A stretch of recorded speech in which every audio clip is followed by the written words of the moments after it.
Now that I'm much older and have processed all of my wounds, I think I know what's going on.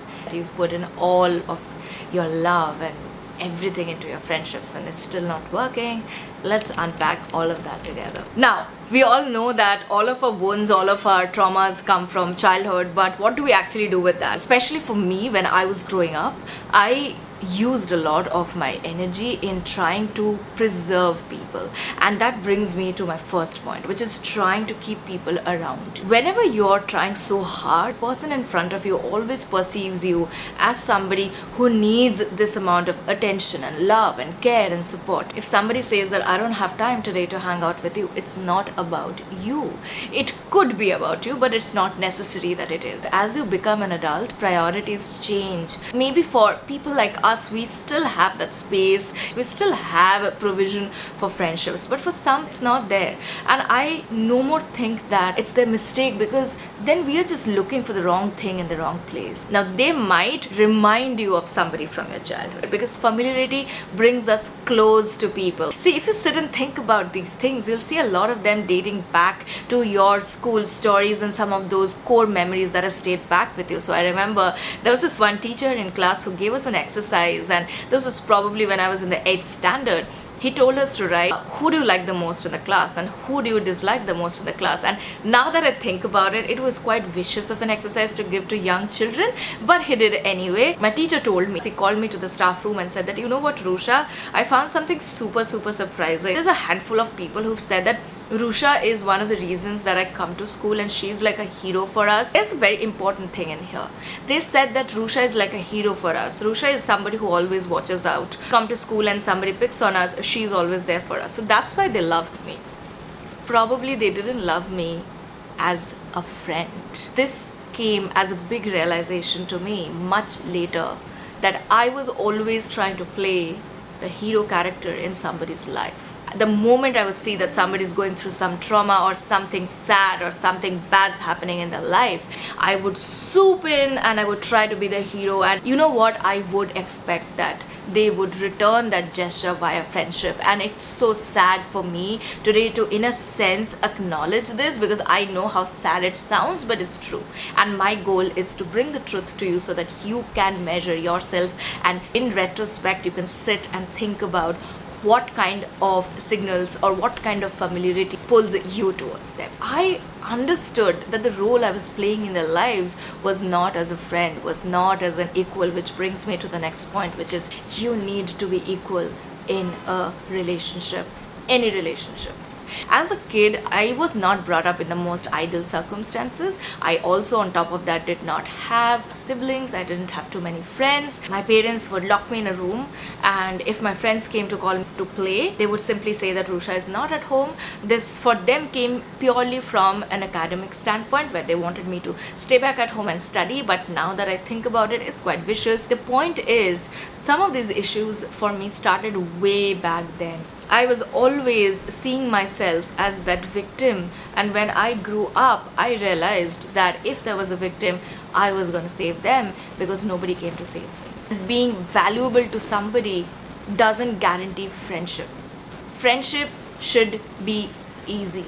And that's my next point. Today, again, on internet, you see a lot of narrative around you need to make your friendship work. You need to be available for them. Well, guess what? Those messages are not for us. It's not meant for people who have already given so much out in the world and have got probably nothing in return. It's probably the other one, which is being too available for them. And this is where I want you to double down and really think about it. Now that I'm secure, I don't jump at every other chance that come towards me. It's not because I don't like people or I don't like that person in particular, but it's because maybe I just don't have the energy. See, as soon as those roles are reversed, you understand it's not all about you. I'm gonna be available for them, but can I promise to pull them out of the misery? No. That is where I draw my line, and that is probably where you should draw your line as well.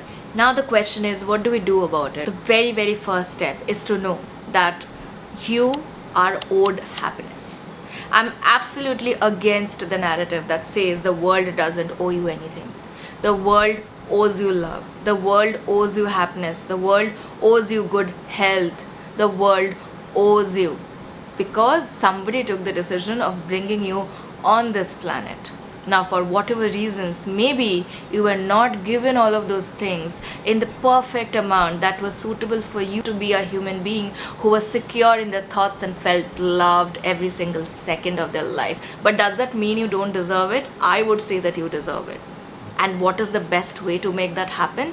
You can make that happen for yourself. Looking back at all of the examples that I shared from my life, I think you can clearly see that I was a severely hurt child. I was so deeply hurt. I had such deep issues within me as a child, not having anybody to grow up with, not being able to share my feelings with anybody, that I grew up to become a person in my younger years but still adult years who constantly needed that love and wanted friendships to stick so bad. I today regret staying in certain friendships more than losing those friendships. It's almost like romantic toxic relationships. Sit back, evaluate all your friendships. If there is a friendship where you see a recurring problem and every time you bring up that issue with your friend, it never gets rectified. Point number 2, you are not going to change yourself for anybody.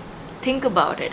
On Facebook, on Instagram, on social media, there are all these radical groups of people. I remind myself every single time that if homophobic people, racist people, colorist people can find folks who relate to them, I can definitely.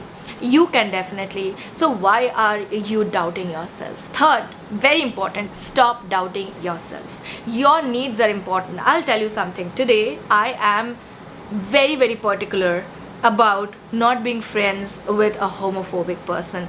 I don't tolerate it. I don't become friends with somebody who is sexist. So these two things for me are like top of the line.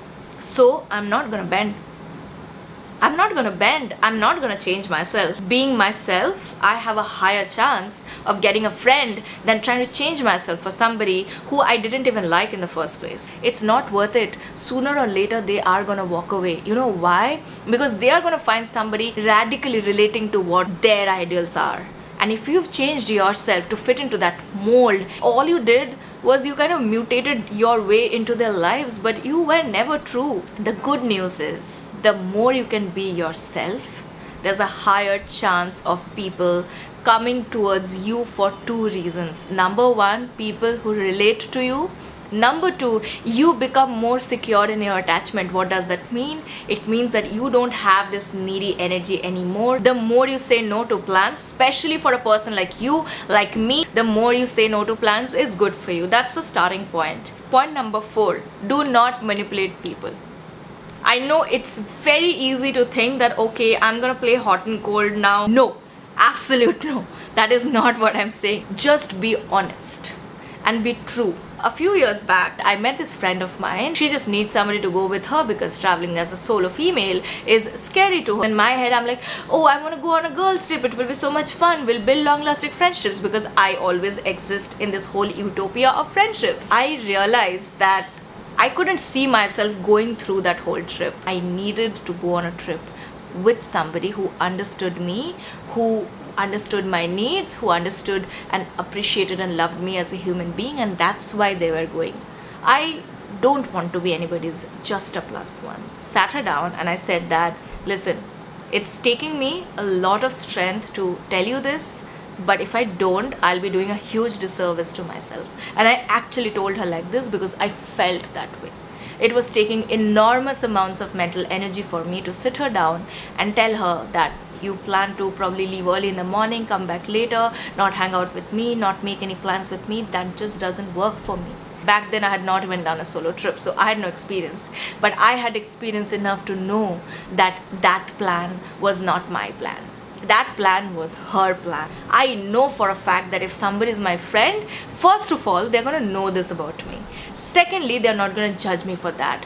Thirdly, either they would come to a middle ground or they will respect my decision. Nothing changes between us and we are going to be friends. As of today, I'm clear in my head that that's the only way that I want my friendships to be. So this is an example of you setting boundaries with yourself.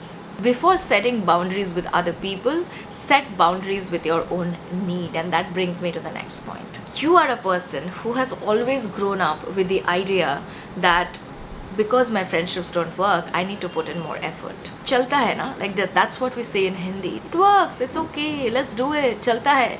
But when you say chalta hai na every single time to yourself, the only person you are not drawing boundary with is yourself, because in your brain there is a logical side which is sleeping and there is a needy side. Let the logical side come out a little bit more, and try to make that logical side secure. Give yourself love, give yourself space. After evaluating the friendships that didn't work for you, make sure that you don't get into similar patterns.